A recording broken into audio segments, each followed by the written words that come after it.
Hola, ¿qué tal? Estamos otra vez aquí para un nuevo vídeo. En este caso me gustaría tratar el tema del proceso de alejamiento del maltratador dentro de la violencia vicaria. Es decir, el proceso de asumir que se está mejor sin tener relación con alguno de los miembros de tu familia o de alguno de tus padres, obviamente. Yo para tratar este tema solo puedo basarme en mi propia experiencia, ¿vale? Tengo 28 años y cuando yo era pequeña no se estilaba la custodia compartida. Entonces yo vivía con mi madre y yo veía a mi padre los fines de semana alternos. De hecho, yo vivía con mi madre en una ciudad y mi padre vivía en una ciudad cercana. Entonces, yo cada 2 fines de semana me iba con él el viernes, normalmente el viernes después del colegio, sobre las 5 5 y media, y volvía el domingo alrededor de las 7 8 de la tarde. Eso significa que pasaba todo el fin de semana con él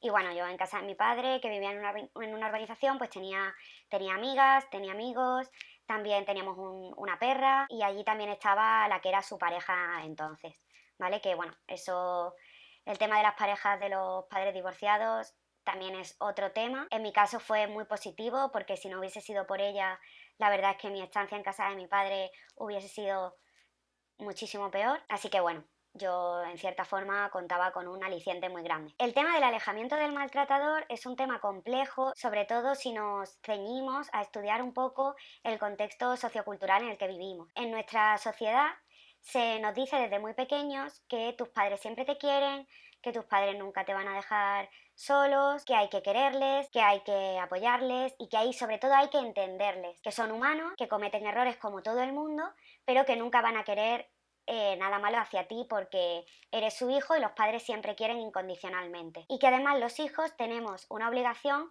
para con ese amor que es que se ha devuelto y que siempre les queramos y siempre les entendamos. A mí me gustaría partir de la base de que eso no es cierto. Y no solamente de que eso no es cierto, sino de que eso conlleva un montón de problemas y de traumas a lo largo de toda la vida de un niño que no se siente querido por sus padres. Por sus padres, por los dos o por uno de ellos, me da igual. En mi caso, yo con mi padre siempre tuve una relación de amor-odio, digamos. Yo no lo pasaba nada bien con él.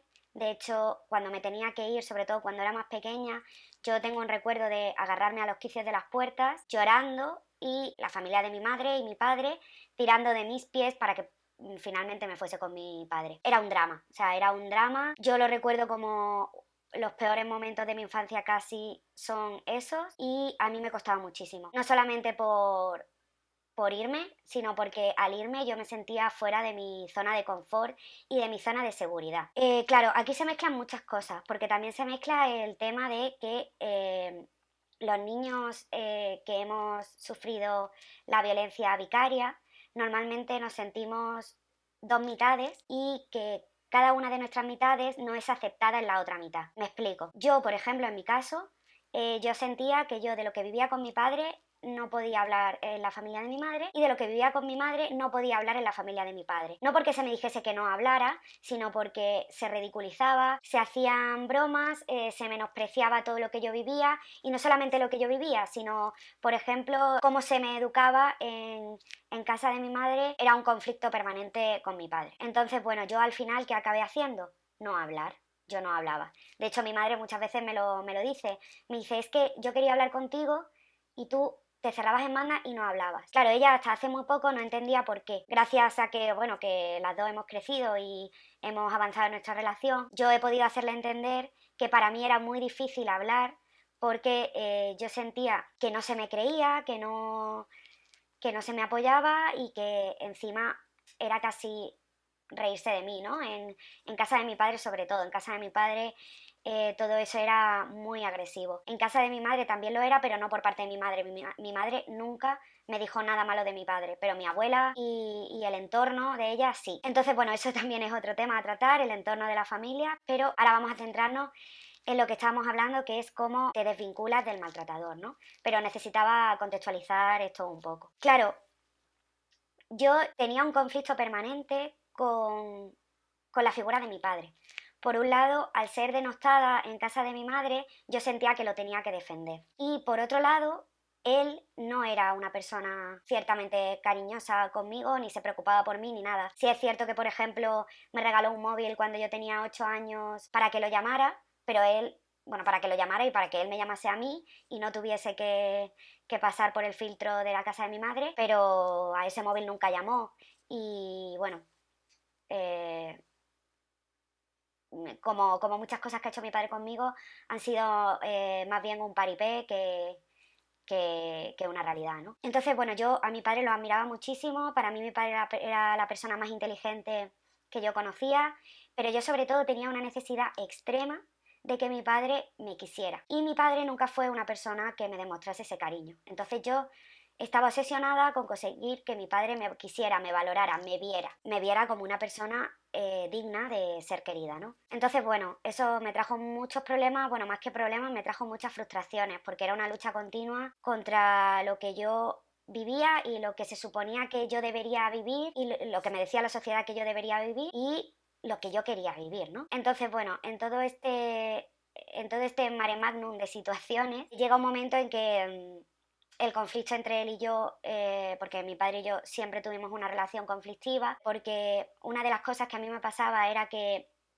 yo, al no entender por qué mi padre no me quería, por qué mi padre no me llamaba, por qué mi padre no me necesitaba como yo lo necesitaba a él, a mí me creaba muchísima desazón, muchísima ira, muchísima rabia y muchísima impotencia. Entre él y yo hubo un conflicto, digamos que fue un conflicto final, que después de ese ya no, no volvimos a hablar nunca más. De eso hace, pues fue en 2014, de eso hace ya pues 7 años. Y bueno, en un momento dado yo estaba yendo a terapia por ciertas cosas, porque claro, estoy contando las cosas muy salteadas para poder hablar solo de este tema, aunque se ramifican muchos otros temas de los que podríamos hablar y ya hablaremos en otros vídeos. Entonces yo iba a terapia y bueno, me llegó mi momento de graduarme de la carrera que yo estaba estudiando. Y entonces hacía pues un año que yo no tenía relación con mi padre, más o menos. Y yo fui a terapia y la terapeuta, la psicóloga me preguntó, a ver, ¿tú quieres invitar a tu padre a la graduación o no? Y yo le dije, a mí me gustaría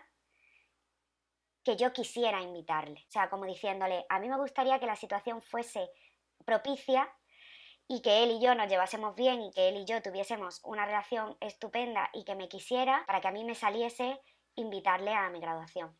Entonces ella me dijo, pero tú no te das cuenta de la cantidad de subjuntivos que has utilizado en esa frase. ¿No te das cuenta de que tú estás viviendo en una situación hipotética que es la que tú quieres que se dé continuamente? ¿No te das cuenta de que no asumes la realidad de que tener a tu padre en tu vida es más conflictivo que no tenerlo? Mira, si tú realmente sientes que para ti es menos dañino no tener a tu padre en tu vida, no lo tengas. De verdad, no lo tengas. Sé que es duro, sé que parece antinatural, sé que hay un montón de gente que no está de acuerdo con esto que te estoy diciendo, pero creo de verdad que es lo más sano. Y a mí, esa frase me salvó la vida, porque gracias a tener esa frase clavada en la mente he podido avanzar en mi historia. Hablando con amigas que tengo que son trabajadores sociales, muchas me cuentan que los puntos de encuentro se rigen por un derecho, ¿no? Que es el derecho del menor a tener relación con ambos progenitores. A mí me gustaría desde aquí reivindicar el derecho del menor a no tener relación con su maltratador, porque creo que eso es muy importante. De verdad, se nos obliga a seguir intentando que vaya bien, a no cejar de dar oportunidades, a seguir metiéndonos en ese foco de dolor que para nosotros es esa relación. Y realmente, muchas veces lo más sencillo, que no es nada sencillo, y yo todavía llevo 7 años sin hablar con él y todavía tengo que hacerme un trabajo muy profundo muchísimos días y bueno, casi cada día. El asumir que esa persona no es buena para ti y el dejarla ir. Exactamente igual que en una relación de pareja. Y bueno, el tema de las relaciones de pareja también da para otro tema entero, porque ciertamente este tipo de patrones los volvemos a repetir en nuestras relaciones de pareja y a mí me ha pasado calcado y yo he estado con mi padre y no tiene nada que ver con un síndrome de Electra, sino que estamos como viciados a meternos en ese tipo de relaciones. Entonces, a mí con este vídeo me gustaría decirte que si te sientes identificado o identificada con esta historia, por favor,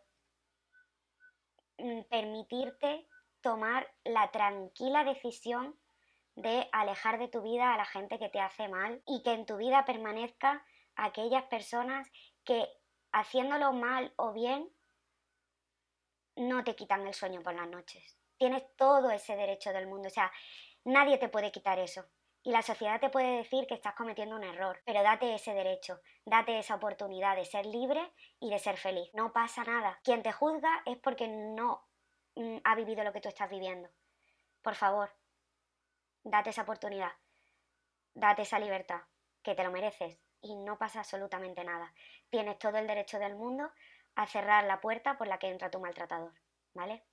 Desde aquí todo mi apoyo, un besito muy grande y nos vemos en el próximo vídeo.